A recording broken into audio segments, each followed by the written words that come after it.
கொடைக்கானலில் பெய்து வரும் தொடர் மழையால் வனத்துறை கட்டுப்பாட்டில் உள்ள சுற்றுலா தலங்களுக்கு சுற்றுலா பயணிகளின் பாதுகாப்பு நலன் கருதி சுற்றுலா பயணிகள் செல்ல தற்காலிக தடை விதித்துள்ளனர்.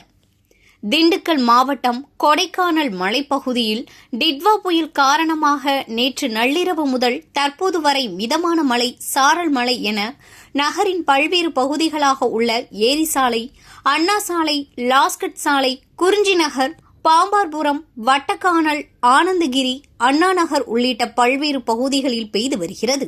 இதனையடுத்து இன்று வார விடுமுறை காரணமாக சுற்றுலா பயணிகளின் வருகை அதிகரித்து உள்ளது. இந்நிலையில் டிட்வா புயல் காரணமாக சுற்றுலா பயணிகளின் பாதுகாப்பு நலன் கருதி தற்காலிகமாக வனத்துறை கட்டுப்பாட்டில் உள்ள சுற்றுலா தலங்களான பில்லராக், குணா குகை, மேய சதுக்கம், பைன்மர சோலை, பேரிஜம் ஏரி உள்ளிட்ட சுற்றுலா தலங்களுக்குள் சுற்றுலா பயணிகள் செல்ல தற்காலிகமாக வனத்துறை தடை விதித்துள்ளது. இதன் காரணமாக வார விடுமுறையில் குவிந்த சுற்றுலா பயணிகள் சுற்றுலா தலங்களை காண முடியாமல் ஏமாற்றம் அடைந்துள்ளனர்.